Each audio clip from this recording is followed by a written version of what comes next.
Yo, Rock, Oregon, yeah, Big Ten football.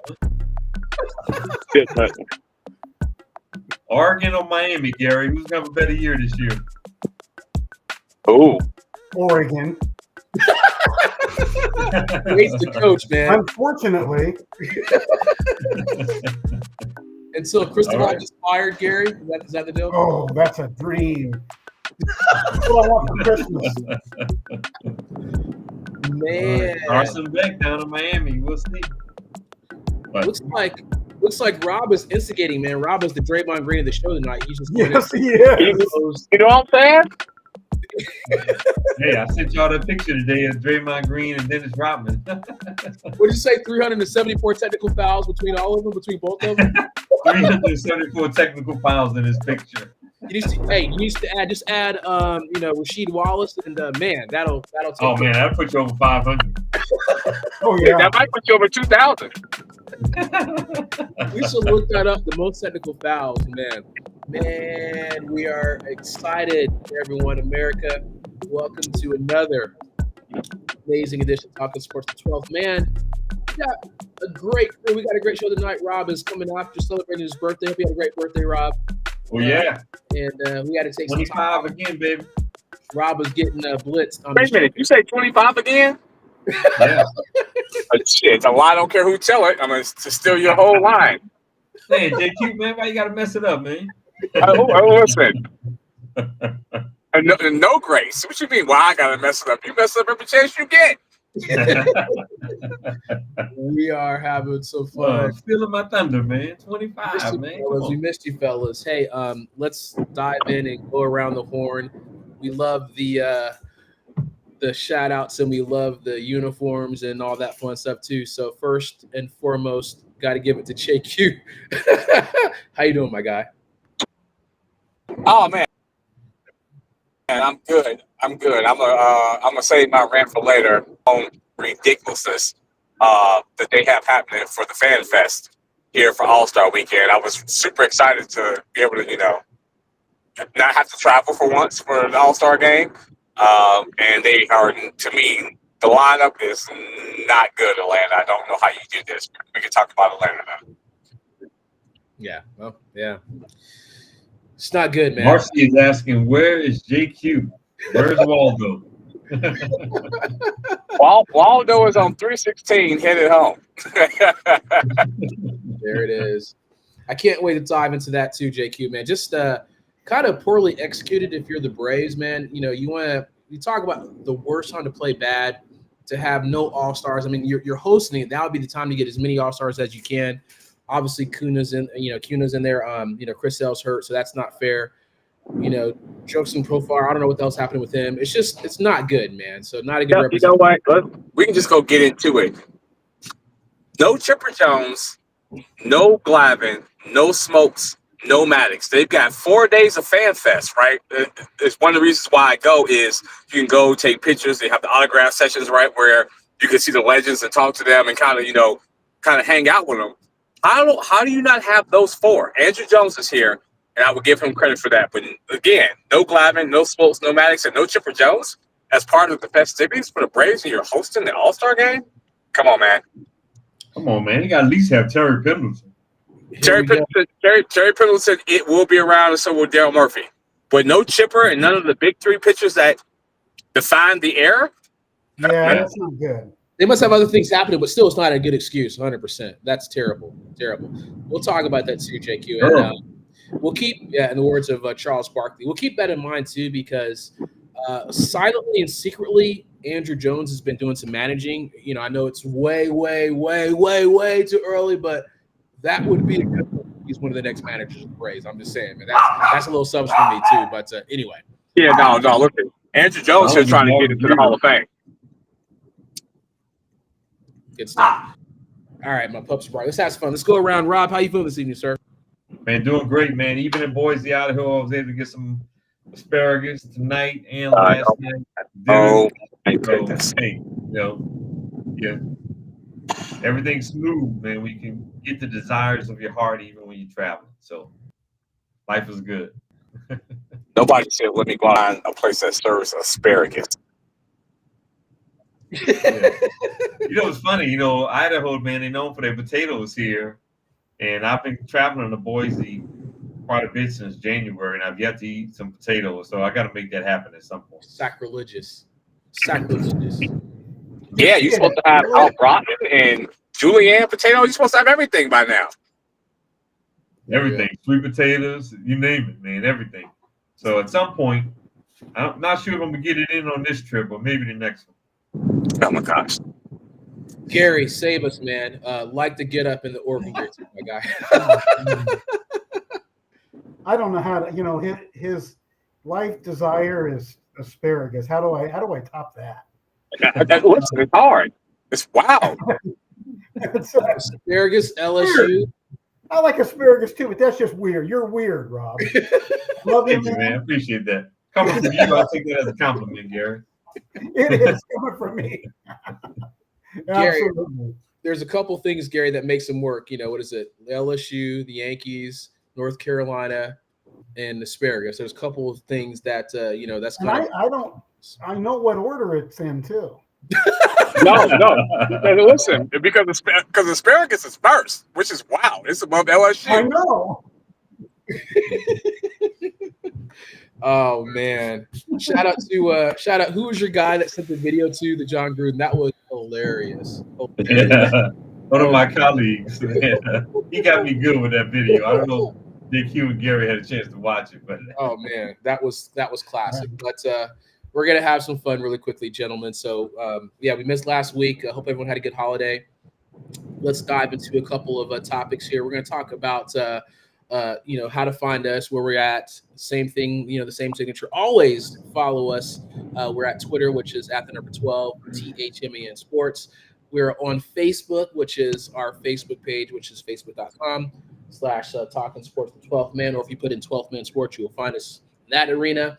And last but not least, we talk about this. We're on the YouTube. We'll get that going. This is kind of our testing ground too. But if you want to follow us on YouTube, I'll put the little crawl in there too as well. But just go to another 12th Man Sports, and you will find us in that arena as well. So a lot of things, a lot of fun stuff to talk about. And let's get this party started as always, and let's kick it right off here. So, Rob, this is great. We appreciate you always on the topics for us. And right out the gate, we're going to talk about some top running backs. Football's right around the corner here. And I guess so far this half decade, if you will, we're 2025. We're looking for starting from 2020s. What do you guys have? I mean, I don't want to be biased here. If you're looking at just straight, scrimmage yards or touchdowns, whatever potential. What are you guys looking at as far as this? Because obviously Christian McCaffrey's got like 7,500 scrimmage yards, 60 plus touchdowns. But I don't know if he's a standard, or Saquon's a standard, or the Nick Chubbs or Breece Halls, Bijan. Where are you guys at as far as this? If you think about that, it's Derrick Henry for me.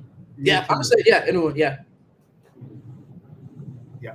Rob, did you freeze? Rob froze up. Come on now. Uh-oh, he froze. No, above those two Go guys ahead, Gary. you mentioned, I put Derrick Henry above those guys. He's had two times he's just brushed that. He went over 2,000 yards one time and just almost got another time, and he's got the most yards, most yardage from as far as rushing at 7,590 yards and 68 TDs. He's got to be the clear favorite there. I don't know, but I also have a whole bunch of Baltimore hate. You knew that was coming. Of course. Saquon's year last year was crazy, but you forget about how ridiculous Christian McCaffrey was. Like he's been hit with the injury bug, and I know he's got some challenges, but man, his ability.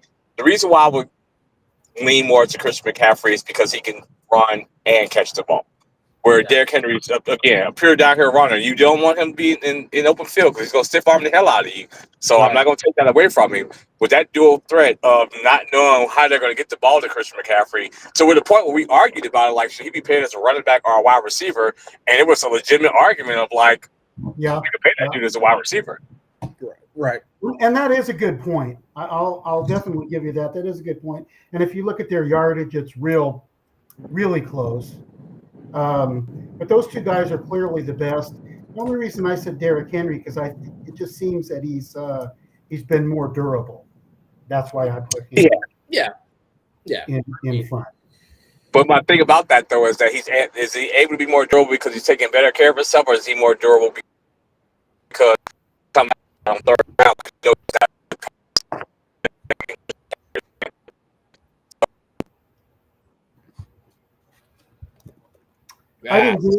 I didn't get any of that, JQ. Did you?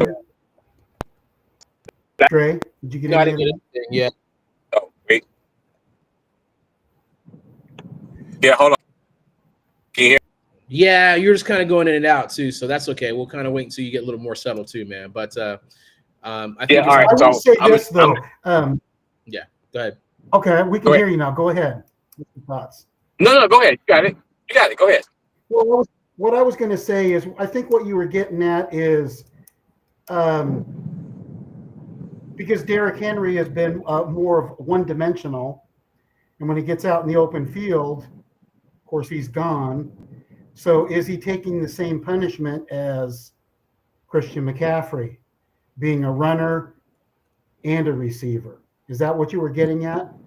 It is, because I mean, there's times you leave him out there, 3 downs, especially on the goal line. But like in the middle of the field on 3rd and 8, you're generally going to take him out the game and putting your pass catching back in that situation where Christian McCaffrey is that dude, right? So he's playing all the downs. You give him a spell here on the drive here and there, but I don't know how many downs, and I haven't looked it up to see how many downs they've actually played over the same course, because those 3rd downs add up over the course of a game, over the course of a season, over the course of multiple seasons. Like, is he playing more downs, and that's why he's getting more hurt than Derrick Henry? I didn't look at it. That's just me spitballing because he's a 3-down back more so than Derrick Henry is. But Derrick Henry is ridiculous. Don't get me wrong. This is just my own Bengals Baltimore hate. Derrick Henry is ridiculous. Yeah. I totally get the hate. We were thinking that the hate, there was no love for Saquon because of the Eagles connection, though. Definitely. Well, no, it really isn't the Eagles connection because because he's done a fantastic job in the Eagles uniform. Right. The problem is the rest of that time he was in a Giants uniform. He didn't have the line. He didn't have the coaching around him. Yeah. So he had too many things stacked up against him. He was the best player on their team. Yeah. So they had 8 guys in the box because they knew that if you stopped him, stop the Giants, because then you'd have to depend on Daniel Jones to try and win you the game, and that was not going to happen. But if he probably, we'd have a different conversation if for the last 2 or 3 years he'd been in a Eagles uniform, whole different set, different weapons around him, different coaching staff. He would probably be right in this conversation. Rob, you missed the love for Derrick Henry, but JQ's Baltimore hate kind of talked about that, and he was talking about how you got to show some love to Christian McCaffrey because he was a little bit more around and making catches off the backfield and stuff like that. Too. Yeah, So, Rob. Look, I think I missed y'all conversation. Look, I think Christian McCaffrey and Saquon Barkley is definitely in the conversation. The only reason I put Derrick Henry above because he's been able to stay healthy for the most part the last 5 years. Gary said that too. If you go back to the early part of this decade, Saquon Barkley was hurt quite a bit. Saquon definitely had by far the best season of any of them last season. Right. But if you look at the totality the last 5 years, you got to go with Derrick Henry and the impact he had with the Tennessee Titans team, where he really had nothing else around him, right? Similar to what you talked about with Daniel Jones, Saquon Barkley, right? But he had nothing around him. And then even at his age last year, he came back and had a phenomenal year with the Ravens too. So that's why I'm gonna go with. I have to go with Derrick Henry. 7,500 yards the first 5 years of this decade, and he's been relatively healthy. Christian McCaffrey was out most of this past season. As great as Christian and Saquon have been, and they add an extra element to the game with their receiving ability. But I think overall, Derrick Henry's durability and staying healthy and the amount of production that he still had, even at his age, I have to put him slightly above Saquon and Christian McCaffrey. I just think it's tough because if Christian was healthy, same thing. Coulda, woulda, shoulda. If he was healthy, you know. Coulda, woulda, shoulda. Jamar said it best. Yeah, so he could have been, you know, like I said, Saquon would have been him and Saquon as far as battling for the MVP because they were going to feed the ball to Christian. You know, obviously that didn't happen, but I'm not arguing that either, Rob. I'm just looking at that. But was AJ Brown on the Titans though? I want to say that I missed that at some point before he got traded to the Eagles at some point. So I mean, the quarterback play was terrible, Ryan Tannehill, but I thought Brown was there, if I'm not mistaken, though, right? Yeah, dude, you're right. Picked up with nobody else, not even as a backup, man. That's so weird. Wow, interesting. Okay, let's talk about this, Gary. Anything else to wrap up on that, sir? No, I mean, it's interesting everybody's perspective on this, and there are good points. But the two guys, Christian McCaffrey and Derrick Henry, they did phenomenal, and in this 5-year span, both of them. Mm-hmm. So either one of them could be in that top spot. Yeah. The only reason I did is just like Rob said, and JQ, we talked about that as well. It's just his durability. Yes. Yeah. Good stuff. All right, let's talk about the top wide receivers. I think this was, again, custom made for Rob to talk about LSU wide receivers. So you got to go with Justin Jefferson. You got to go with Jamar Chase. Shout out to the Bengals, JQ. The third, is it Tyreek Hill? Is it Devontae Adams? Is it CeeDee Lamb? I mean, where do we have Amon St. Ron? I mean, there's a couple kind of battling for that third spot if you're looking at stats or where you want to go with that as well. So there you go. Take the floor. Yeah, that third one is tough. I went back and forth with Tyreek Hill and Devontae Adams, but I guess I'm going to have to lean more toward Tyreek Hill. I mean, Devontae Adams last year, particularly, bouncing around between a couple of organizations and things of that nature. Now, if you had to go the first 3 years of the decade, I probably would go Devontae. But if you add the last couple of years, I think you have to go with Tyreek Hill in that conversation. But it's close. It's definitely close. And really, to be honest with you, I think Justin Jefferson is the clear number one in my opinion. Sure. And I think the next two could be any two between Jamar Chase, Tyreek Hill, and Devontae Adams. But of course, I'm gonna put Chase in there. I know JQ's what A, what B, man. Woo, what A, what A. The thing about Chase too, his touchdown production is so much of a huge factor, right? Other receivers may have more catches, but Jamar Chase's touchdown production is insane, right? He won the Triple Crown. Yeah. Hey, I'm not arguing with that. Hey, he's an LSU guy. I'm all for it. I got Chase as the number one receiver. Yeah. Justin Jefferson is two. Mm-hmm. Just because of what I'm just talking about the full 5 years, though. But who I think is the best in the league, I definitely think is Chase. Chase, he missed some games. Jefferson missed some games, too, in that time frame, too, as well. But yeah, Jefferson definitely has the number of catches, but when you look at explosibility, it's definitely Jamar Chase. Yeah, that third one is rough because you're going the last 5 years. I think you have to go Tyreek then, but Devontae Adams' body of work, man, is crazy good. The last 10 years, you got to go Devontae, right? But we talking the last 5. Right? Yeah. Mm-hmm. Yeah. All right, hold on. I'm gonna switch over. Yeah. So no, I think we kind of in agreement there. It's got to be Jamar Chase, Justin Jefferson, and Tyreek Hill. Okay. Good stuff. Yeah, the third one we can't. Yeah, we can't. We definitely can't. Argue. Tyreek Hill's production, like I said, is just tough. I mean, he's going through some challenges right now as well, personally, which is always a whole other conversation. But at least on the field. This is a great question, I think, as far as projecting the next best NFL QB in the next 5 seasons. Again, damn it, Rob, it kind of feels like you're trying to convince me here. I'm a huge fan of Jaden Daniels, so I like his progression. I like his track. I like where Michael Penix, he hadn't really started a lot, so I like his progression too. You know, obviously Mahomes is still kind of the class league right now, so he gets knocked out. Is Caleb Williams the guy? I mean, I don't know. Jordan Love, I don't know. Trevor Lawrence, the jury's still out. CJ Stroud had Not Trevor Lawrence. You know it ain't. The jury ain't still out on it. He's trash. Trevor Not Lawrence. Trevor Lawrence. Josh Allen, you know, what the hell? Put him in Never the same thought we'd hear that conversation name with in this Jaden conversation. My bad. Patrick Mahomes. And, My bad. Never thought we'd hear it in this conversation. Sorry, my bad. Maybe I read the topic wrong. My bad. Listen, he going to put himself back in the conversation because right now he is completely out of it. I wasn't Trash. saying he was the best. I wasn't saying he was the best. I'm just saying, again, the expectations. You know, I apologize. I wasn't trying to say that at all. I mean, let me take a step back and kind of clear that up. But yeah, we haven't seen anything good out of Trevor Lawrence since he was at Clemson. Yeah, for sure. Yeah. That part.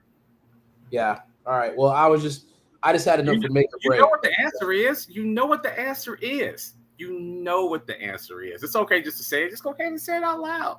Say it out loud. I'm going to let y'all talk about it because you know what my answer is.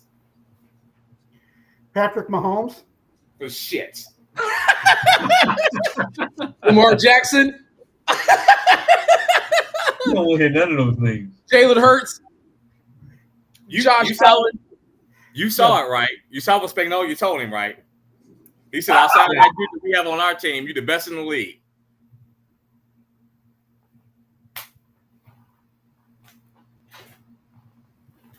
Y'all, you can converse amongst yourselves. Oh, okay. If it's not Joe Burrow, JQ don't want to hear it. I don't want to hear it. You know it's Joe Burrow. It's okay to say it out loud. Joe Burrow. I want to say Joe Burrow or Jaden Daniels, but I think the guy you got to watch, in my opinion. I know the obvious answer people are going to say is Patrick Mahomes, right? But I think the guy I think you got to watch here is Josh Allen, in my opinion. And I still think he's got so much talent, physical tools, and ability. So he's a guy. Look, Patrick Mahomes is going to be a lot of people's answers. Hey, I root for Joe Burrow and Jaden Daniels, obviously the LSU connection. But if I'm being purely objective, I think the guy you got to watch is Josh Allen. The reason why I don't say that is because he has a hard time with Cincinnati. He just does. Burrow has a hard time with Lamar, but Josh Allen has a hard time with Burrow. Mm-hmm. There's always that one team, though. There's always that one team that always. It always is. Always, but that's the monkey off your back. Like if you beat, that's the team that kind of makes you get better. Though at the end of the day, you got that one team that this is what we're trying to beat. I need to step my game up to beat this team. And that's, at some point, he's got to realize in order for him to be considered great, he's been knocking on that door, but he hasn't knocked that door down yet. At some point, he's got to knock that door down. Meaning Josh Allen. Yeah, I mean, especially when you get an MVP at that point, him and Lamar are in that part, right? Like you don't win MVPs, but if you don't get a Super Bowl, if you don't win a Super Bowl as a quarterback, you're always going to be a tier below, and it may not be fair, but that's just the way they get judged as a quarterback. You got to get you at least one in order to be able to open that door and be in that club. I don't care how many MVPs you get. If you don't get a Super Bowl, it just is what it is, and Joe's going to have the same problem. Mm-hmm.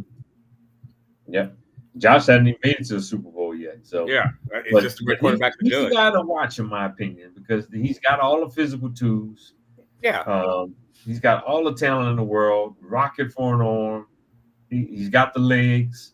The guy doesn't get hurt. He stays healthy. He's in every ball game. He competes his ass off. But he's the one that, to me, the one to watch. But he's got to knock that door down. JQ is thinking about that, and Gary's trying to figure out how to add Dak Prescott. Go ahead, Gary. I'm sorry. I let that slip.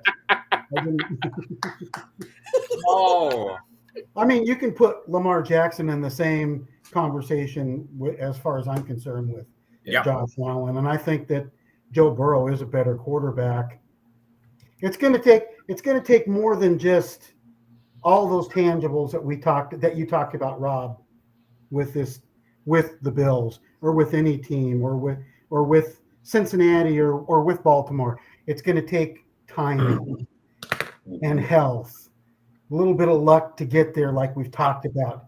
And if you get those things and you put all those things together, then you got to go in and see if you can take all of those things together and beat Kansas City in the playoffs. Yep. You can do that. Or better yet, when you have home field advantage, take care of your business. The Bills blew that a couple of times. That may be the home field advantage. That may happen, and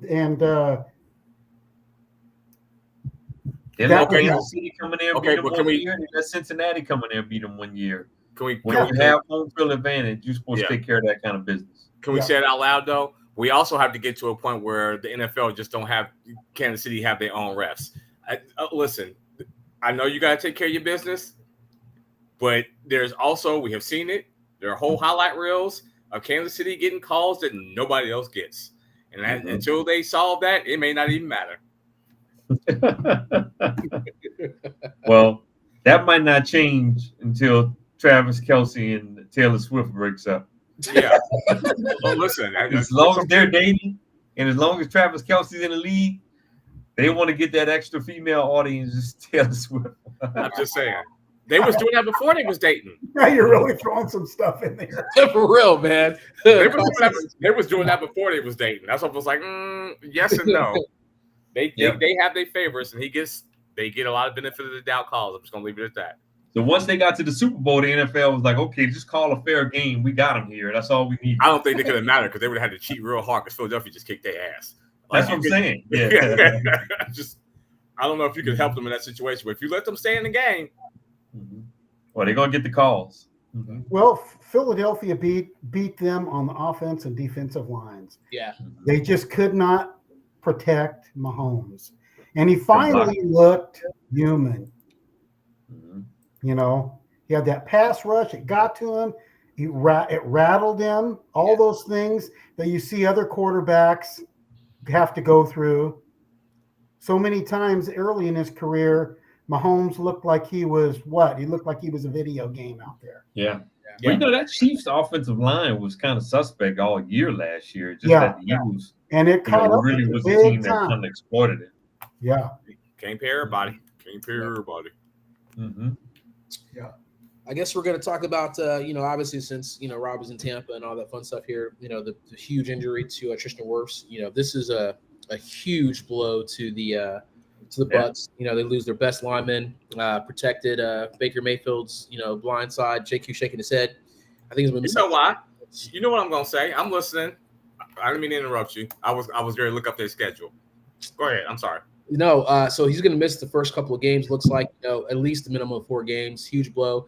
He had they had the arthroscopic surgery and some other damage was found. So they signed I think they signed like Charlie Heck to replace Wirfs, but that's going to be tough. So just it's going to definitely knock down. It's going to be a huge blow for the Bucs, man. Obviously, so they thought it was nothing and actually turned to be something. So this is a huge deal for the Bucs. Yeah, I think Tristan Wirfs, quiet as kept, might be the best player on that team. I mean, I know offensive linemen don't get that kind of. Come on, man! Don't do Mike Evans like that. Don't do Mike Evans like that. Man, Mike Evans 45 years old, man. Mike Evans might be a first ballot Hall of Famer. Don't do Mike Evans. I don't disagree. That. Mike Evans is the first ballot Hall of Famer. But when you say who's the best on the team right now, come on, man. Tristan Wirfs is probably the best left tackle in football. I give you that. I give you that. I give you the best left tackle in football, but I'm not dogging Mike Evans out. But if you're going to say who's the most valuable player on that team today, not 5 years ago, player, okay, who's the best player on that team today is Tristan Wirfs. I mean, he's that good. He can play left tackle. He can play right tackle.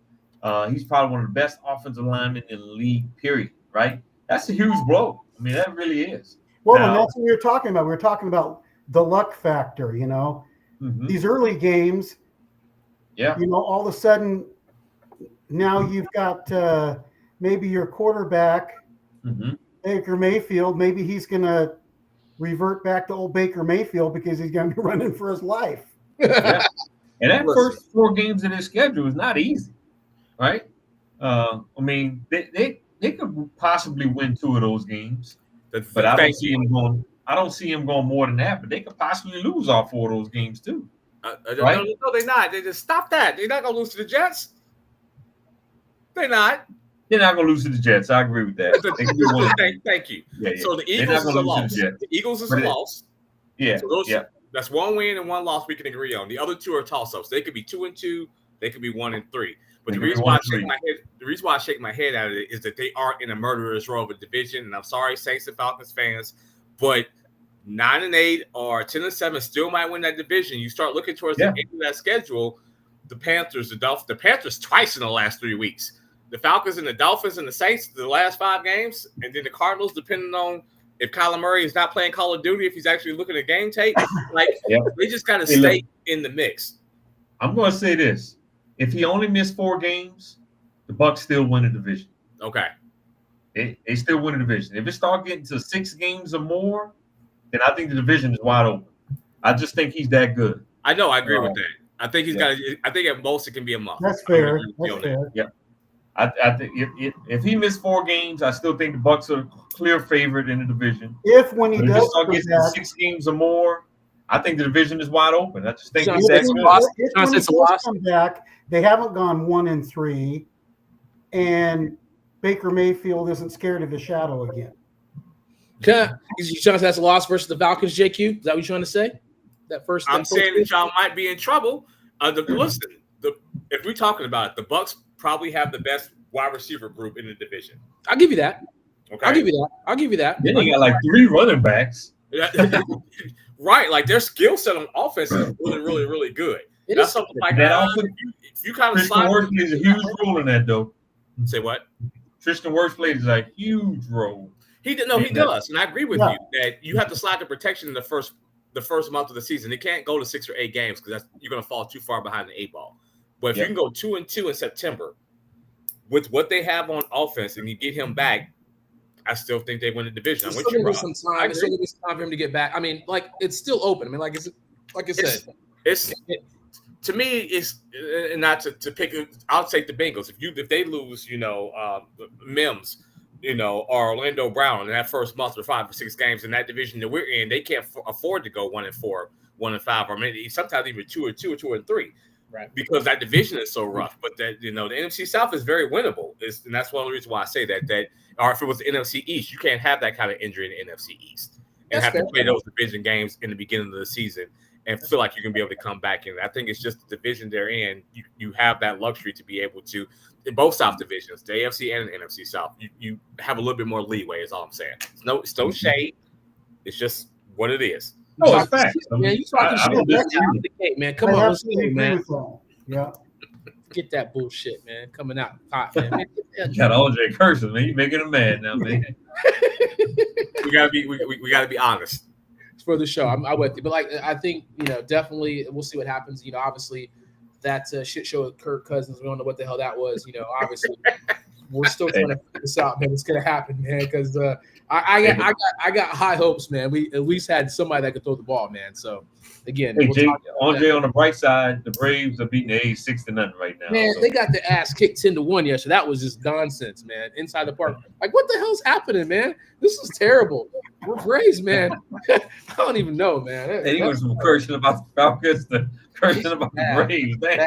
You did that. You teed him up. You knew what you was doing. You knew exactly what you were doing. So bad.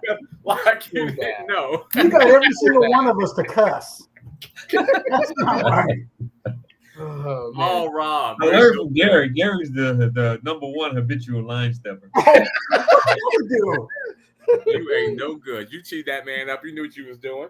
I tried to get Gary with Dak Prescott. He didn't fall for it. So he did. Did you not see his face? Yes, he did. Rob tried to get him with talking about Miami, so that didn't work either. He's like, who's gonna be better, Miami or Oregon? He's like, what?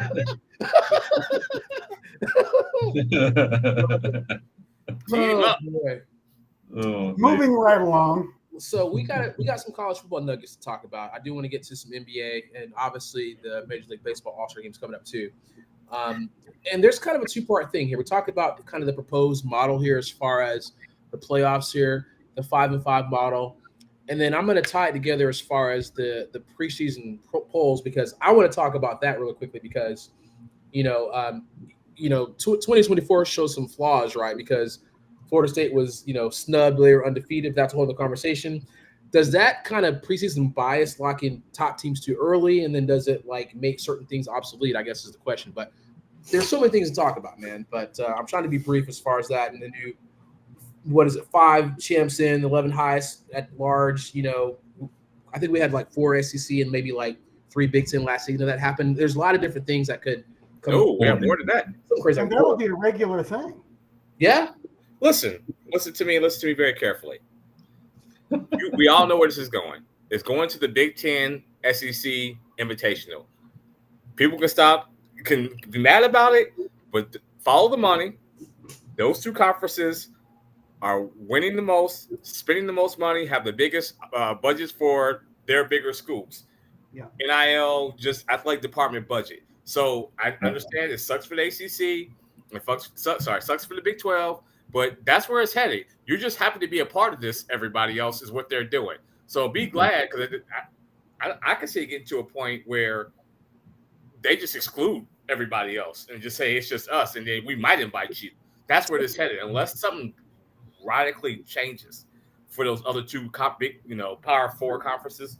That's where it's going. And to your other point, you're never going to get rid of that bias. To me, it doesn't matter. Even if you get rid of the preseason polls, people are going to come to it with the bias of who they think is going to be good, and they're going to hold on for dear life. Like, you got to be awful for them to get rid of you out of that like top. Florida State was last year.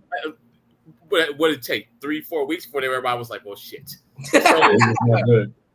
Yeah, but I'm saying I don't know if it's going to matter. People are going to come in with a bias of those conferences, and then pick I know Dabo's going to have a good team. I'm not sure about Deion in Colorado. You know what I mean? Like, they're going to come in with biases either way it goes, and they're going to give those people the benefit of their doubt. So whether or not you take away the preseason polls, it's still going to be reflected those first couple of weeks when those polls come out.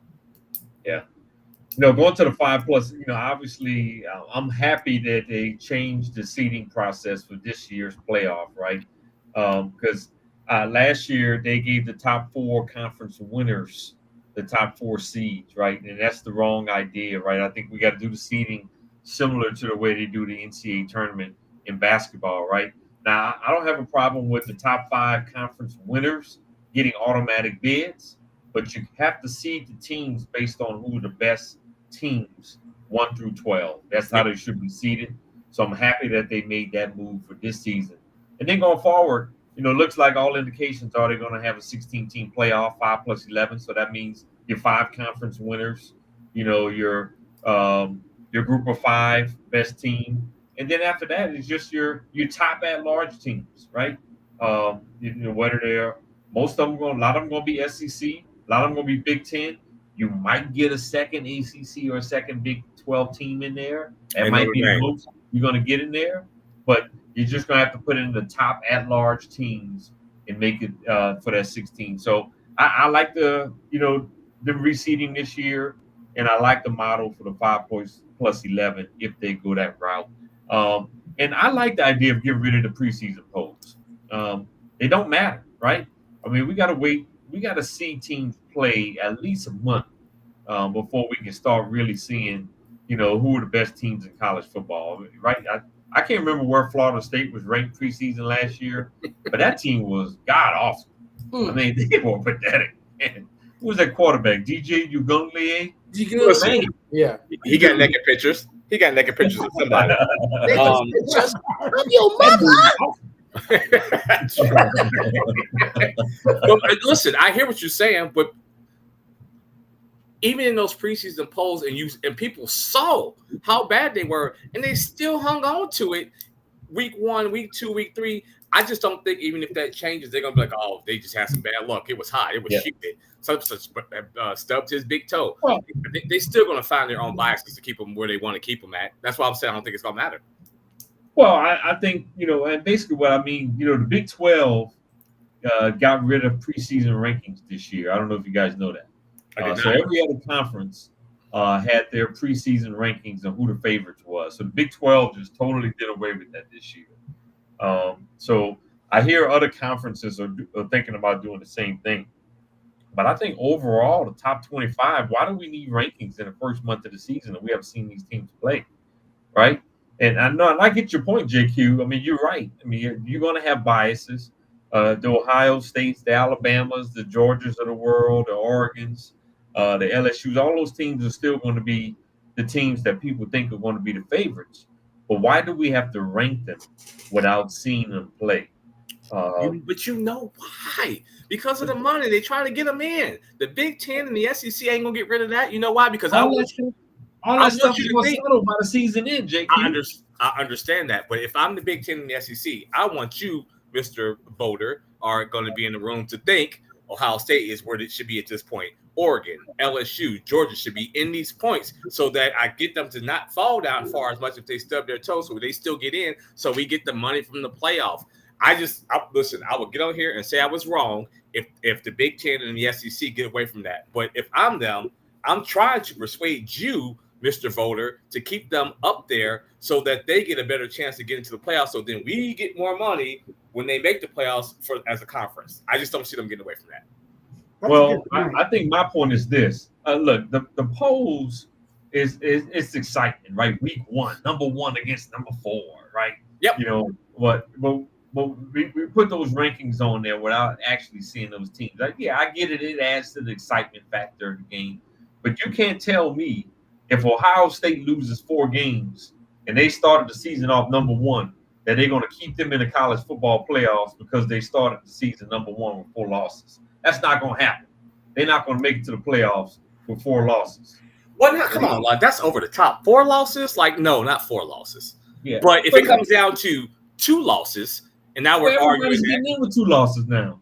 Yeah, okay, 3 losses. But if it comes down to them having 3 losses versus a Big 12 school with maybe 2 or 3 losses, but they started higher and they end up like this, it makes it for the Big Ten to try to argue that point for Ohio State or Oregon or Michigan, as opposed to not having it, and then you have a wider disparity. And it's like, well, how did you jump from 6 spots? But if they 1 or 2 spots different, then you can actually have, Kirk Herbstreit and everybody on game day have an argument about it. I would be shocked if they get rid of it. That's all I'm saying. Sorry, Gary. No, I mean, I'm listening and I agree with what you're saying. I think it's going to stay. To your point, it drives the ratings too, I don't right? think it's going nowhere, but do I think it should go away? I think it should. My thing is that I just don't think I just don't think it makes a difference with them. I think people are going to vote for who they want to vote for in there and put those people in there. And if it's a Boise State or somebody they think ain't playing nobody, or a Liberty or a SMU, they're going to screw them over if they want to because they're a smaller school versus one of the bigger schools. They're going to do it regardless whether you have the preseason polls or not. I got a question. They put SMU last year in over Alabama and South Carolina. You see how that worked out. Are they considering the Pac-8 a power conference? No, I think they're going to fall in that group of 5 category. They're probably going to fall in that group of 5 category when that conference resumes. So you got the 4. They should. Yeah, I was going to say that. Yeah, no, you got the 4, and then everybody else lumped in to get that 5th one as the best of the rest. That's fine. Yeah. They're going to be considered in that that group of 5 category. What's it? Boise State, Washington State, Oregon State, San Diego State. Yeah, those schools. Yeah, listen, there's no chance they get those dudes. That's what I was thinking. I'm like, are you kidding me? No. That's over. They might be a pretty decent basketball conference though with Gonzaga, but other than that, they have a ways to go in football. But they'll have Boise State, of course, but they'll still be in that group of 5 category. Yep. Go ahead, JQ. Some nuggets here. As far as All Star Game, does Aaron Judge lead all the votes? I think is he day to day with like a calf tweak or something like that too? From what I was looking, I don't know if that's true or not. He played today. Yeah. You talking about Aaron Judge? Yeah, he played. Yeah. He definitely played today in the rain. He made a great catch. Okay. I was watching it. I watched him play, so I was like, no, he played today. Okay. It's Paul Skeens. I think he's the first rookie. Whatever. I gotta look at something first as far as Paul Skeens. I gotta look at something about that. But yeah, any updates as far as that? Obviously it's gonna be in Atlanta. We're excited about that. So what's your thoughts on that? Yeah, no, like I started the show with it. I mean, the battery is set up so nice that if they do it right, you got places to walk around and be able to see everything. I just, if you're Atlanta, the same way when I was in Cincinnati, like legends for your team that everybody kind of identifies, like we know Terry Pendleton, right? But you're talking about that stretch where they won all those division championships. You got that three-headed monster, right, at pitcher, and and Chipper Jones, and they're not there as advertised. Hey, so for people who don't know, I'll give you a little bit about it. The Fan Fest piece of it, you pay to get in, and then you can go, and then there are autograph sessions, but you have to get a reservation to go get in line for the autograph thing, and there's an overflow piece that you're not guaranteed if you're an overflow piece, but for the reservation, you will get to, if you get one, you will get to go take a picture, get an autograph with these dudes. And then there's places for you to buy bats and balls and pens and all that. And then they have something called the World Largest Baseball, where you don't need a reservation, but they have legends of the game come and just, you can just take a picture with them. You can't really get an autograph, but you can chat it up, shake their hand, take a picture. So for the people who go to the All-Star weekend for that experience, not having the stewards of the game for the Atlanta Braves not be scheduled for those events for any of them, to me, is a miss for not just for the Braves, but for baseball. Of we've fallen behind football, we've fallen behind basketball. Hockey is hot on our heels. If you want this to be that event, you got to have your name people there to make it what it needs to be. And I just really thought that was a miss on the Braves and the baseball's perspective. The setup should be fine. What they have going over there, they have plenty of space to make it do what it do. It's just, I just don't understand that. Yeah, sad. It's sad, man. I got to look it up too. I didn't realize Chipper was going to be there too. So I'm like, what the? That's. I'll send you guys the link for where everybody is. But yeah, I was disappointed. And I'm not even a Braves fan like that. But imagine, getting all three of them together at the baseball where you can shake their hand and take a picture with all three of them. I feel like that would just be a really cool experience, especially for all the Braves fans here. Not to be able to have that when you're hosting the All-Star game is a little wild. Yeah. Really quickly, let's talk about some top 25 or top 5 players. Eliela Cruz, Bobby Witt, is he in there? Gunnar Henderson, who's in there for the top 5? Who do you have for that? Well, that's you mentioned. I know JQ is going to have Eliela Cruz, and rightfully so. He definitely deserves 100%. 100%. Yeah, Bobby Witt too, and Bobby Witt, I agree. Yeah, Kyle Rowley from Seattle, like that. Yeah, like that pick. Good pick. Yeah, you got to put Paul Skeens in there. Yeah, I mean, dude's got a 1.9. I was able to see him live in Seattle this past Sunday. He's got a 1.97 ERA. He's got a 4-7 record though. The Pirates can't hit, man. Mariners shut them out all 3 games this past weekend. Was that Cal? Was that Cal too? Yeah, Kyle Rowley. Yeah. Put him in there. Oh yeah, Kyle Rowley. Yeah, he's about to break all of Junior's records. He got He's got 34 home runs. He's already broken Bench's record for most home runs before the All-Star break, and I think he's 2 or 3 behind King Griffey Bonds' record. Bonds too? Wow. Okay. I mean, but he's only got 4 games left to get there. I mean, he can do it, but to even be in the breath with Barry Bonds to be second, right. You know what I mean? Yeah. Good stuff. Well, Kyle Rowley is actually 28 years old, though. So okay, he's past that. Okay, but Julio Rodriguez, I think you put him in that conversation of Seattle. Do we though? He started off, but then we don't really talk about him like that no more. I mean, not that he's not good, but we talked about him a year or 2 years ago. He's going to be that guy, and now you're like, Orlando Tatis is still 25, believe it or not. Yeah, but I'm saying you talk about Kyle Rowley, you don't talk about him as much. When Seattle comes on, it's about Kyle. It's not about Julio. Kyle, he's swinging the bat big time this year. Mm-hmm. Let's talk about let's get to the Lakers talk here, and I'm curious, because Gary, I saw an article about DeAndre Ayton, and it's kind Gary's smiling about this. It's kind of like the girl that's fine and she's single. You're like, why is she single, man? What's going on? It's like that dude is a 7-foot guy. You got a credit score of 520. You're like, why are you? Why are you? That's funny. That's funny, JQ. Really?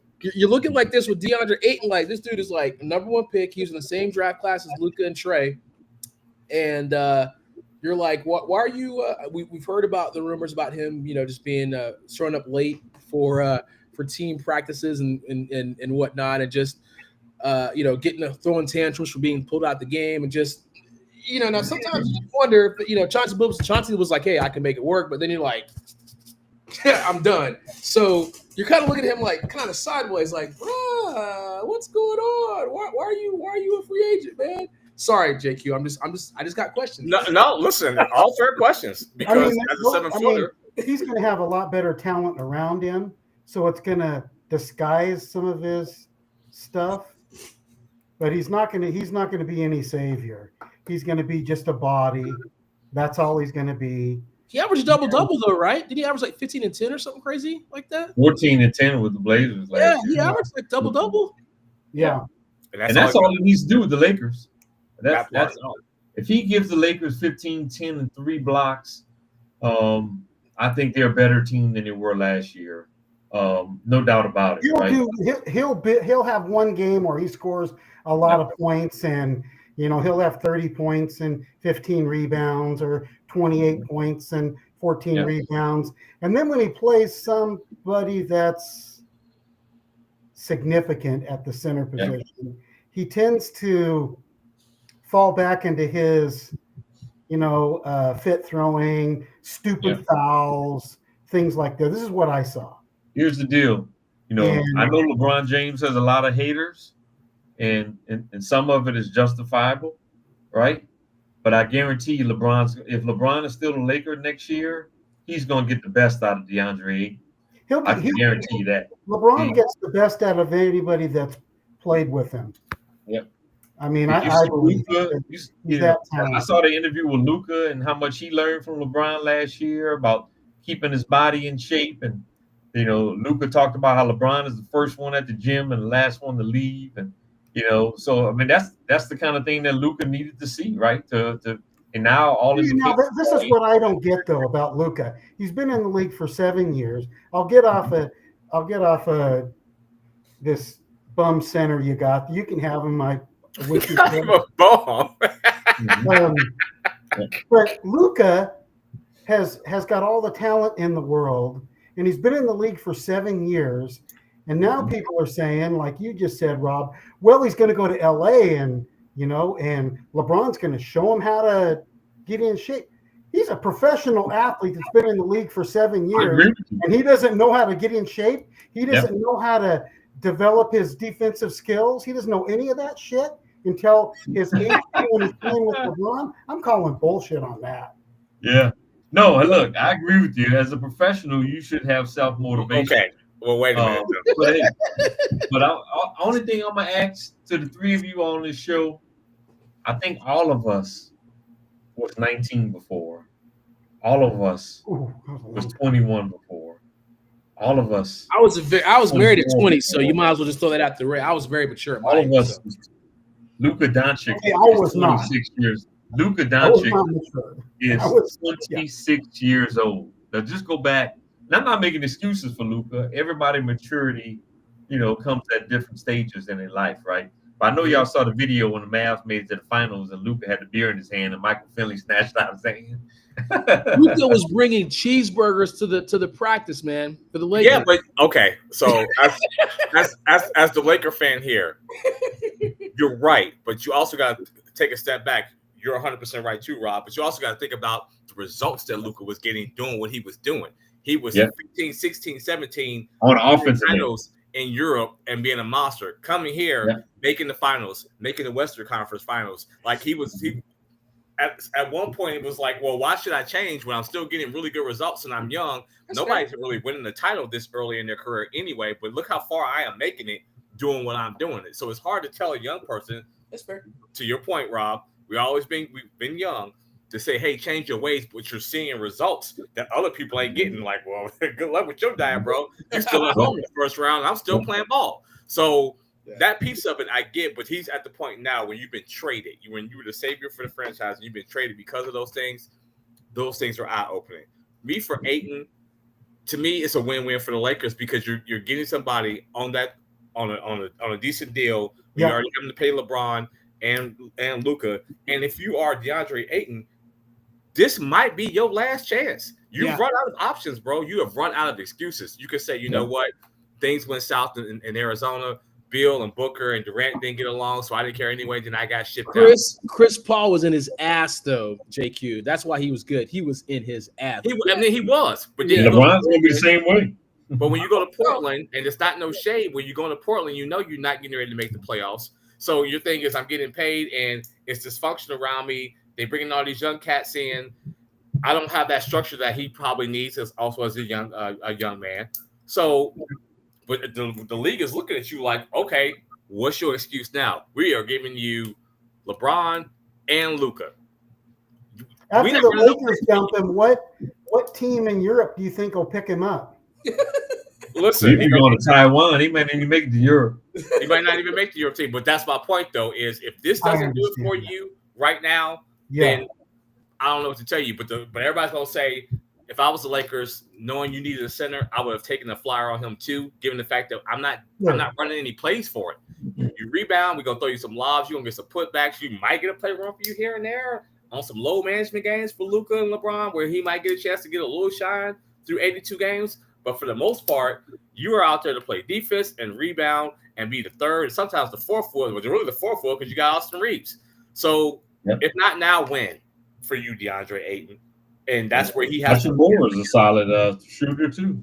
I wonder if they had any kind of a conversation like that before they made this. I mean, did they get to this guy and say, "Hey, listen, we want to bring you down," and dude, your body of work. There's no question about it. I mean, he was the number one pick for a reason, right? So the potential is there, and now he gets to go to a situation where he does not have to be the savior, right? He just needs to go in there, as JQ mentioned, play defense, rebound, give me a double-double every night, be a rim protector. And that's that. You know, you watched the playoffs last year. I mean, they had no answer for what the T-Wolves were bringing for him, right? And Luka didn't play well in the playoffs. Let's just call a spade a spade. I mean, he was not good in the playoffs, right? So I think Luka being traded, not playing well in the playoffs, you know, possibly being able to see a mentor now and having somebody that could, you know, show him the right way. And the same thing for Ayton. I definitely think the Lakers are going to be better next year. Now, I still think, you know, I think OKC is still going to be the favorite because they gave JQ's favorite player, Chet Holmgren, $250 million. So they're going to still be the favorite in the Western Conference when you look at their depth. But I definitely think the Lakers are going to be a better team for sure. I agree. I mean, I have the same, but to your point, Gary, I hear you. I do 100%. Like, I'm not walking in here with just the rose-colored glasses because if you were that guy, then you wouldn't get to the Lakers. You know what I mean? Like, you'd have been built around either in Phoenix, you'd have been built around in Portland. So you have to have a caveat and take it with some grain of salt. I don't think they had that conversation with him because I think they were so desperate to get a center that they signed him. I think they had the conversation with him now that he's in the building of now you're here. If not now, when. But I don't think they threw that at his face when they were trying to get him to sign because you don't want him to stand up and walk away like, I don't want to hear that shit.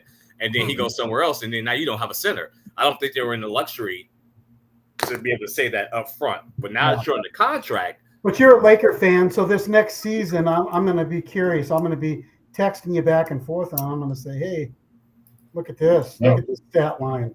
And that's – I mean, this is what I saw. The average is there, but then – when he started playing against the better centers in the league is when it just he and got mad and got angry and the only thing about that is that we don't really have that in this positionless basketball. You got the Joker, Cat is soft. You don't those videos online of Cat are just crazy, man. Come on, man. Listen, Cat. I'm sorry, Cat gets so disrespected. He can ball, but he's still soft.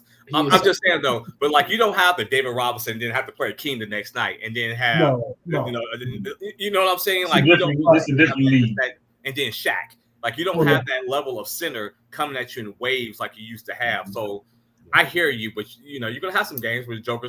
Listen, but the Joker's gonna whoop his ass. The Joker whoops everybody's ass. So I mean, there's not necessarily no shame in that. You know, like he's who he is. But I just don't see every night where you have a center where he can't match up outside of some nights here and there. Mm-hmm. I just saw him playing against teams, and what I liked is I like to see these centers really hungry for that rebound, going after every fucking thing, reckless abandon, let's get it no matter what. And he's just not that guy. He had mailed it in though, Gary. You're asking him to, and not to say that he's right for mailing it in, but you're getting the effort for somebody that had already mailed it in, and he was just playing the string out. So he wasn't going to give you that effort because he was like, to do what? Where are we going? To do what in Portland? And it's not a knock, but it's just that was before Portland though, too. Same thing. Yeah. So you got to realize he was on the team that went to the NBA Finals, and I mean he wasn't the star of that team, but he played his role, right? He played his role on that team that went to the NBA Finals. He rebounded, he got to put back buckets. He was able to hit those 10, 12 footers, things of that nature. So he played his role on a team that got to the NBA Finals, and they were up 2-0 on the Bucks. Yeah, I think he was pissed that he was in Portland. He just said whatever, and that's not right. I'm not saying that's right, but I just think that's what it is. So you weren't gonna see him on a Thursday in February busting it. You know what I mean? Like that's just not where he was. I don't know. You guys played sports, right? Yeah. Every year that I played, no matter what I was playing, I dissected my game, whatever it was that I was playing, and I tried to whatever weakness I had, I did everything in my power to make that a strength, to get stronger at that, become better at that. You had to work really hard. Shit. And to see these guys, what'd you say, Rob? Rob is a jackass. What'd you say, Rob? I want to hear what you said. I said, well, you must have really had to work really hard. Oh my gosh. Of course I did. Of course I did. Oh my goodness. But I lettered in 3 sports. Let's talk that talk. There you go. And lettered in 2 sports. It's all love, Gary. 4 years. And got a college scholarship for wrestling. So I did what I needed to do. Mm-hmm. But Listen, I got the point. They tried to I don't want to wrestle you then, that's for sure. So what you do is, I see these guys that go on to collegiate and then go on to the pros, and then they don't. They forget all that shit. Or they were so much better than the rest of us, they didn't have to. Mm-hmm. And then they get up there and they don't have those good habits. You're not wrong.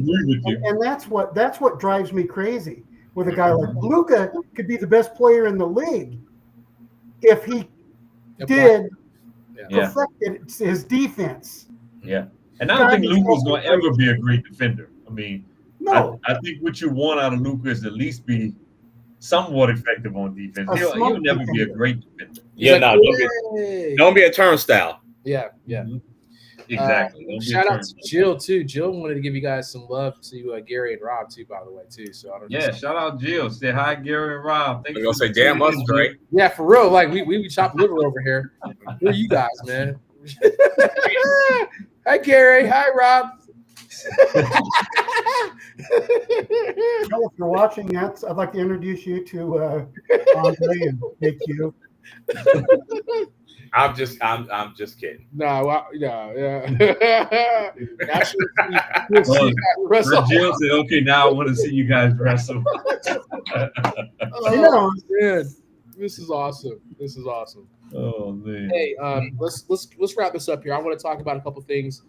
Let's not spend too much time on the Chet Holmgren thing. It was just hilarious in the chat as far as he did get the $250 million max with incentives.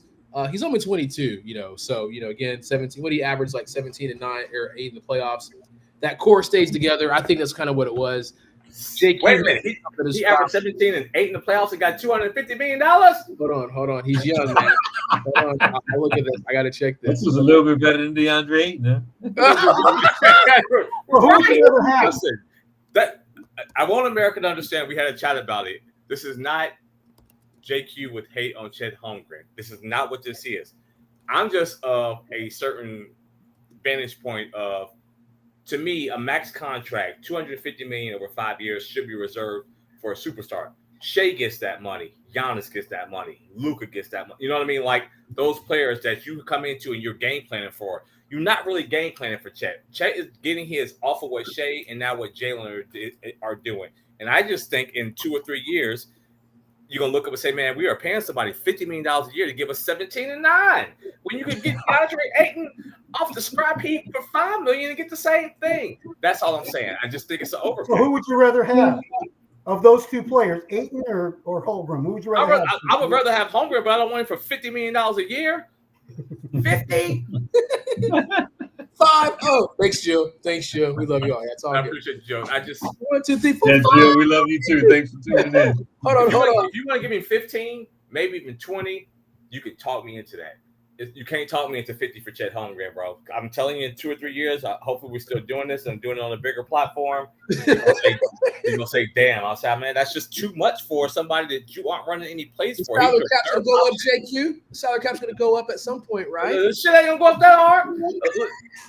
You saw Boston. I thought that was, JQ. I like Holmgren. I like what he's done with the team and everything. I think he fits that team very well. But I absolutely agree with you. I don't think he's a $50 million player. I saw that and I'm like, is there some language in there that they're not telling us about? Because no, it's fully guaranteed. But here's the thing. Yes. Like all NBA contracts. All of it. Here's my thing like this. You've watched, I'd rather have Porzingis. I'd rather have I would not rather have Porzingis. No, Porzingis can't stay healthy, man. Listen, just sit it down. Stop talking shit. Stop talking shit about the Porzingis. Come on, man. Give me something. You just got him on your team, man. He only played 45 games last year. That's his whole rookie season. Then he broke his hip or something this year. Y'all act like he's a pillar of health. He's not. So let's not act like he's a pillar of health. Drew Holiday. I'd rather have Drew Holiday. But you know what? Boston didn't even give them those contracts, and they had to break up their team because of the second apron. And you mean to tell me you don't think OKC ain't going to have to do the same thing in probably a couple of years because you just gave Chet Holmgren $250 million? Listen, you got to stop rewarding people with emotion. You got to reward it with logic. So let me ask this question on a serious note, because we can kind of argue both sides too. But do you think it's a situation where you pay him now versus paying him more later? I mean, is that an option too? Because what if he gets I'm just asking the question, right? What if he do what? Transform into Larry Bird overnight? Because at 17 and 9, I'm not giving him 250. I just to me that's wow. But this is the thing. You already know who your top. You already know that Jalen Williams and Shea are kind of like the straw that stirs that drink. You're the third player. You were the next guy that was doing some things. So Jalen Williams is also available for a contract extension in this summer, and they gave it to Chet first. Well, they probably working something out. They're working something out. I think Jalen's got another year or so. so. Look it up. I'm pretty sure he's available for a contract extension in the same summer. You got to check that, JQ, because I'm curious about that. If that's this year. If that's this year. That's year. I'm going to wait. If you want $10 million, Holmgren $50 million, you know what, Chet? I will hire you a U-Haul, bro. And you take that $250 wherever they give it to you at, and I'm going to give you salutations and all the good stuff. Bye. Love you. When you come back, we're going to give you your ring when you come back with Team X to play us in Oklahoma City next year. All but you can't get that here. Now when I know I got to pay Jalen, you got to pay Jalen. Jalen went for 40 in the game in the playoffs. No, you actually right, JQ. Jalen is eligible for the max 2 this year. So Jalen is eligible for practically the same contract that Chet got, 5 years, 246. He could possibly, I don't know what Jalen Williams finished in the All-NBA. Did he finish like third team All-NBA? Yeah, because I don't know if that gives you more of that Supermax money. You can get more money. Yeah, so technically Jalen can go up to 5 years, $300 million because of his All-NBA status. And you know what? That would also be insane. Hey, look, JQ. I don't want to say I disagree with you, JQ, but I'm going to say it's just the market of what the NBA is playing. I'm looking at these contracts. I mean, like, who would you rather have, Chet Holmgren or Joel Embiid? Damn. I mean, that's not. I mean, clearly, damn. That's you can't say Joel. You can't say Joel in this moment because his knee is wrecked. I don't even know if he ever gonna play again. Yeah. I'd rather have Chet Holmgren or Jimmy Butler. Oh damn. Shit, Jimmy Butler's old ass. He hates shit Holmgren. Give him somebody else. Chet I don't Holmgren hate or Chet Carl Anthony Towns. Carl How many Anthony guys- Towns. Oh my God. Okay, JQ. Wait a minute. You said JQ. You Chet Carl have Anthony Towns or Chet Holmgren? Is that what the question was? Yeah. Yeah. Carl Anthony Towns every day and twice on Sunday. Paul Pierce or Chet Chet Holmgren. doesn't play no defense, man. At least Well, Chet's listen, gonna get defense. I'm gonna take Cat's big meowing ass over Chet. Yes. JQ. I don't know Paul about that one. Pierce or Chet Holmgren. Who? Paul Pierce or Chet Holmgren. Listen, I would take Oh, the come on, big Paul one. Pierce. We ain't gonna go that far. Sorry. Who you gonna take? Who you gonna take? Lucifer.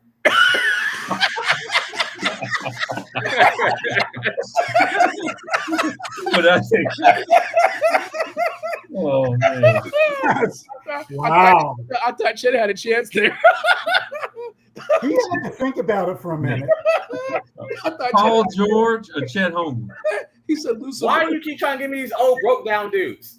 Because they all still making more money than Chet Holmgren. I would have gave Paul George that money either. Oh my God! Hold on, Paul George no. or Holmgren. Laurie Marketing or Chet Holmgren? Ooh, Uh-oh. I like Laurie. He just don't get no shine because he play on a bad team in Utah, and they don't even come on TV. Mm-hmm. I OG was at Laurie. Anunoby or Chet Holmgren?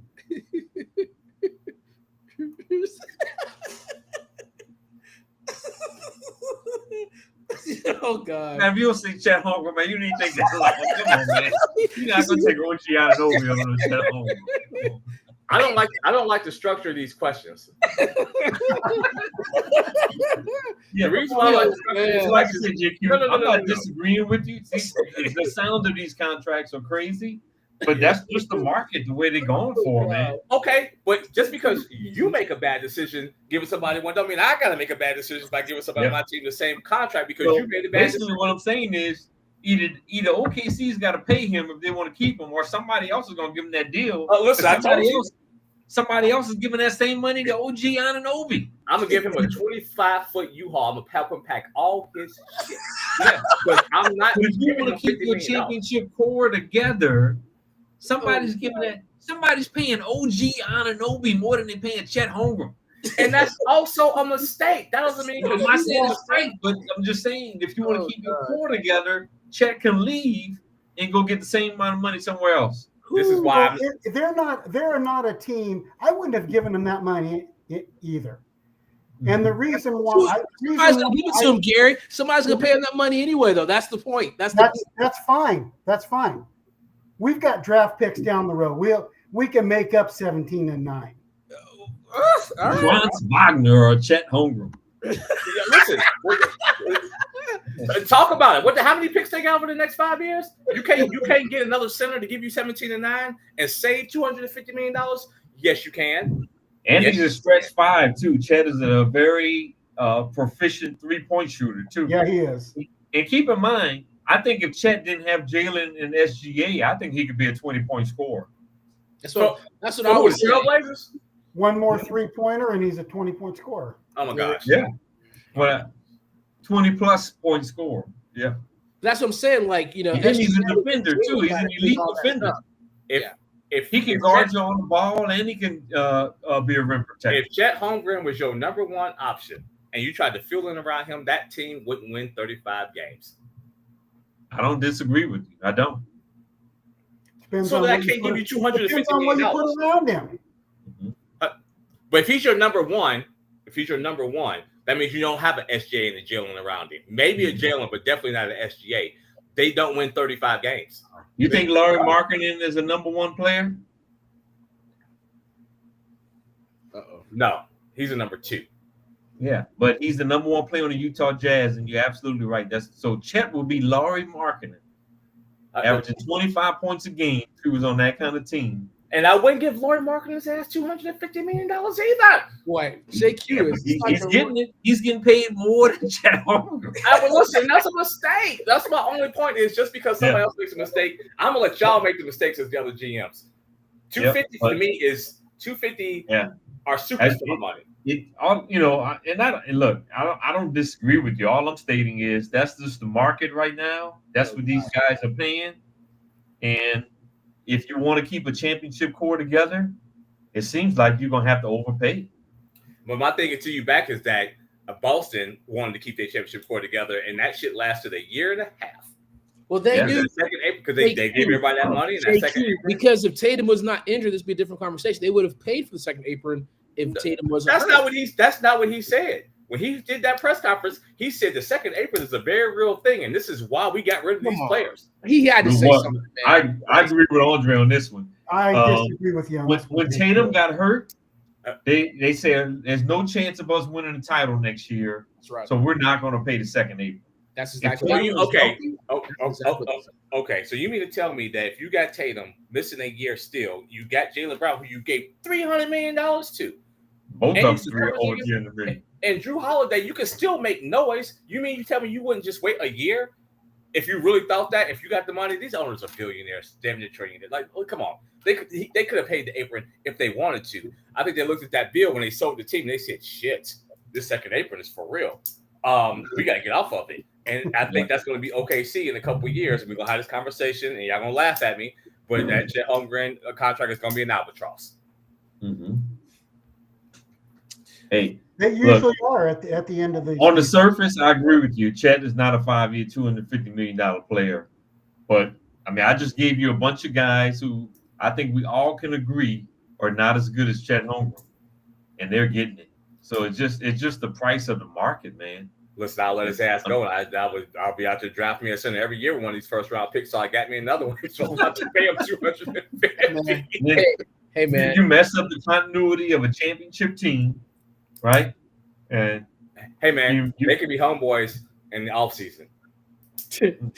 Hey man, is Allen Houston still getting paid for the Knicks? I'm just asking for a friend. Bobby Moore, you're still getting paid by the Mets. Every June. Did we miss his Happy Bob? Is it June? Yeah, we missed it. Damn, missed that. He's making $1 million every 20, 30 years. Shout out to his agent. That's what I'm talking about. Yep. Oh man, Happy Bobby Padilla Day. Let's wrap this up really quickly. I do want to talk about the Eastern Conference here. I do think it's pretty wide open. Obviously, you're going to have some top teams. You're looking at what Orlando did. The Cavs, are they going to stay healthy? The Knicks, I heard that they reached out to Don Staley to coach too, man. But that's nuts if they actually happen too, man. I heard something rumors. Listen, this ain't Eddie. You ain't bringing Whoopi Goldberg out to coach. That's right. But I do have to say I do like obviously with the Hawks that I know you guys are talking shit about. Kristoff being, injured, he's got to prove a lot, but at least we have, something, But I like the moves they made, getting getting Luke Kennard. I like the deals with that. It's I like Orlando. Of course, you like Orlando. Of course, you're a sleeper. I would agree. Yeah, Orlando. Yeah, I mean, it's open, man. I think the Knicks, New York, are the two Orlando. favorites. We talked about those. Those are the squads. It's wide open right now because Celtics going to take a drop. Pacers are going to take a drop, losing Turner hurt, obviously. But we'll see what happens. Obviously, Atlanta could slide in right behind those three. I think the Hawks are a sleeper Gary, too. I got to talk to you right now, man. Come on, man. If the Hawks can stay healthy, we're doing sleeper. They get Johnson back next year. We do. Kristaps Porzingis, if those guys can stay healthy, Dyson Daniels, who's a heck of a defensive player. Yep. But I think the two favorites going into the year is the Knicks and the Cavs.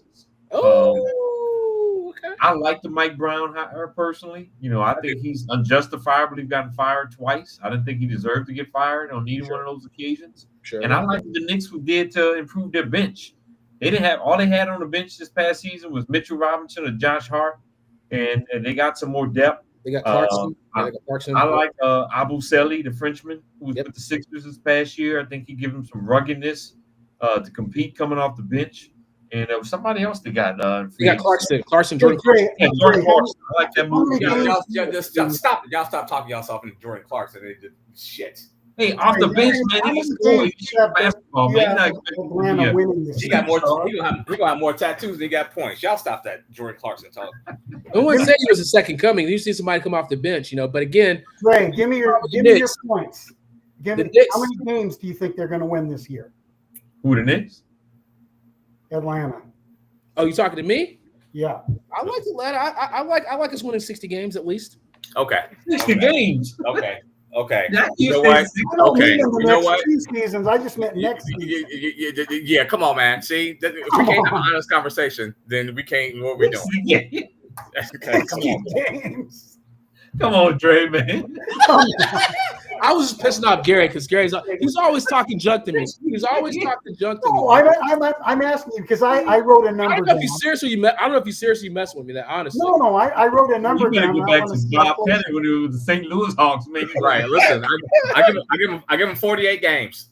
I said I like 47. 50 games. I like 50 for real. 50. I would say 48 to 50, maybe. I can see that. 60 games. I was just messing with Gary. He said he was gonna go 60 and 22. I just, again, that's just me just kind of giving Gary the business because he always was trying to mess Oh, with man, get out of here, man. Me? Man, I can't even hold it together. 60 games. You see, man, listen, I wish we could have got a picture of everybody's face when you said that. Unadulterated shock. I got to go back and watch the show, man. I got to go back and watch that 60 games.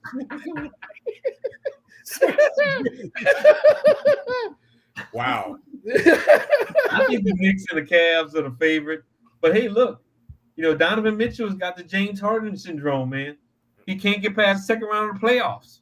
And he's got to prove that, the Cavs had the best record in the East this past year, lost in the second round. He had the best record when he was with the Utah Jazz, lost in the second round. He can't seem to get past the second round of the playoffs. He's got that James Harden syndrome. I mean, I'm still going to say they're a top 2 team in the East, but he's got to figure out a way to get past the second round of the playoffs. How close is Orlando to those teams? I think Orlando's close. I think they're in that next tier. I think Orlando's in the next tier. I think Detroit could probably be a team that moves up into the next tier, right? Cade Cunningham and that young group continue to grow. And look, I know we're laughing about the Hawks here. I got the Hawks in that tier too. I think the Hawks could be a 5th or 6th seed in these. I have them as the 5th, 6th or 7th seed. Not the 7. Watch, not the 7. Come on, man. Watch the Miami Heat too. I mean, I think solid. They have one of the.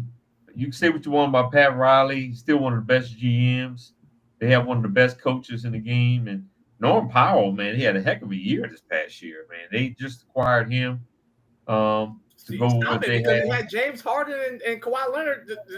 Stop it. To be the 3rd or 4th option. He gonna go to Miami and be the number 1 and still have the same numbers and they're gonna win? I don't think so. No. You average 22 points a game and you were the 3rd option. So that means they're not even running plays for you. You score 22 points a game. He gonna average 25 and they're gonna be the Kevin Love Timberwolves.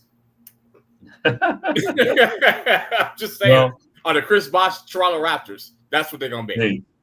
Hey, Eric Spoelstra is going to get. To me, he's one of the best coaches in the league. Gets more, and I just think their team could be in that 5-6 range in the Eastern Conference. Can we? Okay, I'm going for. Can we just talk about the crack that Pat Riley? I need Pat Riley as drug dealer though. That fool wanted a number 1 pick, Rui, and Don't Connect for Andrew Wiggins. I said, what? In what world? Oh man, his drug dealer is awesome. Yeah. He probably was like, man, on there was Dave Chappelle used to say about Rick James. I'm Rick James. I thought you were going to say cocaine is a hell of a drug. He was on that. He was on that Future Molly Percocet. He's tripping. Let's wrap this up here really quickly as we get ready to. We've been in on the show an hour and 30. I know that it looks like that Jokic will not sign an extension this season with the Nuggets, Rob. But what's going on with that? Well, if he waits the next year, he has a chance to get an additional $81 million. Damn. And look, I think there's a lot of factors involved here. They got a new front office, right? I think he wants to see. And I like what Denver's done this offseason too. When they went out and got Bobby Brown, Bruce. Is that his name? Bobby? Bobby Brown. My prerogative. And I like Cam Johnson too, man. Michael Porter Jr. gave them absolutely nothing in the playoffs. And guess what, JQ? Who would you rather have, Michael Porter Jr. or Chet Holmgren? Listen, D, none of the above. He does not like Chet Holmgren, man. Michael Porter Jr. is making more money than Chet Holmgren. That was also crazy. When they gave him that money, he had a bad back, and you knew he was going to be a. Listen, that's why Buddy got fired. He's sitting out here listening to our podcast because he ain't got shit else to do because he's fired. The Knicks wouldn't even hire him either. But no, I like what the Nuggets have done so far this offseason. So we'll see. I think Nikola Jokic wants to wait and see, how this front office manages the team. He's got a new coach, even though he's worked with Adelman before as an assistant too. So I think there's a lot of factors why he won't wait. But I think the big reason why he wait because he has a chance to get an additional $81 million. Oh, there's a secondary reason nobody wants to talk about it because of the Laker hate. Because that's his homeboy. Who's his homeboy? Oh, Luka? Oh, yeah. They're all from the former Yugoslavia, neighboring countries. Because if you wait and you look at LeBron not doing a 1+1 and just being the last year of his deal and the friction they're saying they're having, now you take that money that you gave in $50 million to LeBron. Yep. Ooh, you get out to I think that all kind of boils down to what I just said, too. He wants to see what the front office is going to do as far as putting together a team. Yep. Because obviously, if it doesn't work out, he gets to weigh his option. Next year, Jokic won't be a free agent next year, but he'll have the opportunity to sign for an additional $81 million more than what he could sign. You know how that works. He won't be a free agent next year, but next year there's going to be more teams in the NBA with cap space than we've had in a long time. I think there's going to be at least 20 NBA teams next year. That's 2/3 of the league with over $100 million in cap space next year. Wow. So that means a lot of teams are going to have flexibility from a trade perspective, from a free agent perspective. So there's going to be a lot of maneuverability in the NBA come next summer. Mm-hmm. So a whole lot of old people are going to be out of job. Wow. Mm-hmm. Wow. Yep. So if you think Chet getting $50 million, they're going to have dudes of less caliber getting $60 next year. Teams are going to overpay. It sucks, man, because it's kind of like the same thing like the quarterbacks. It's kind of like what's doing business. It's like if Chet gets 50, what's the Joker going to get? I just said he gets an additional $81 million for one season. Additional. So what's that all going to work out to? I wonder. Listen, to where you can't have him with nobody else unless you're going to be in the second apron, or you got to have to convince people to come play for the minimum for a chance to get a chip. That's where it's headed. Yep. Well, right now, the way the salary cap is structured, you could have 3 players on your roster with max deals. But what else are you going to do with the rest of your roster? Everybody else is probably going to have to play under the minimum or so.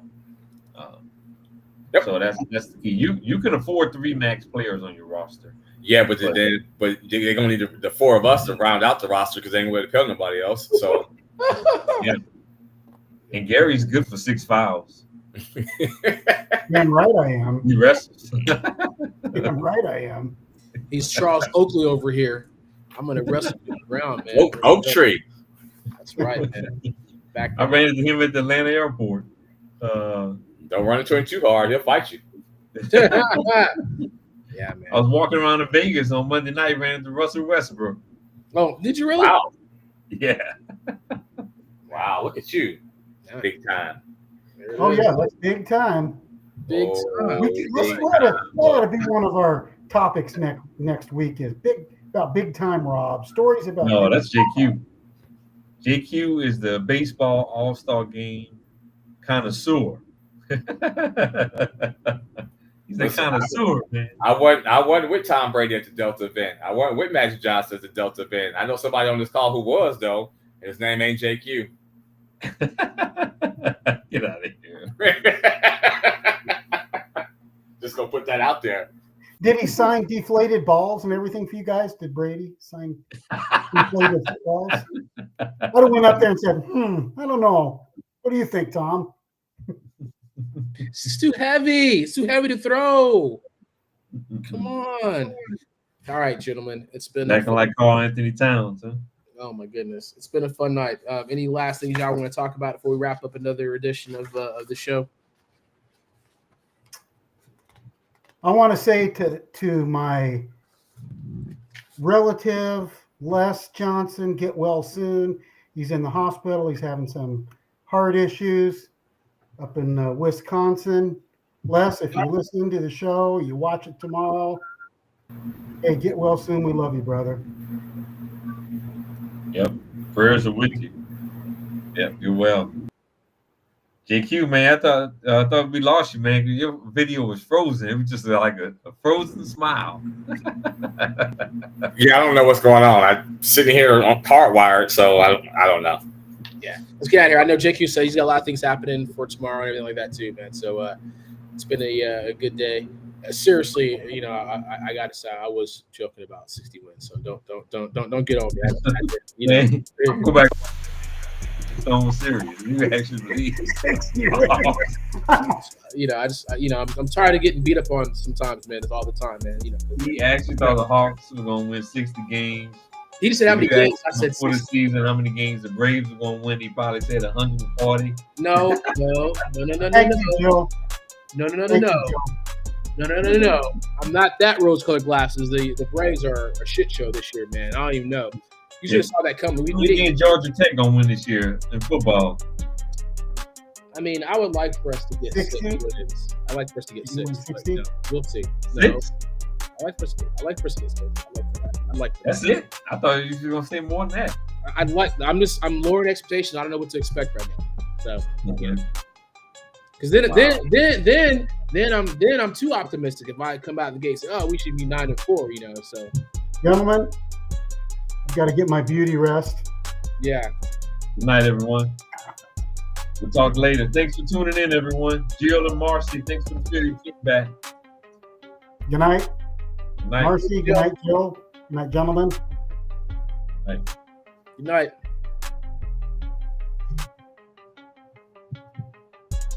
Talking junk, Rob.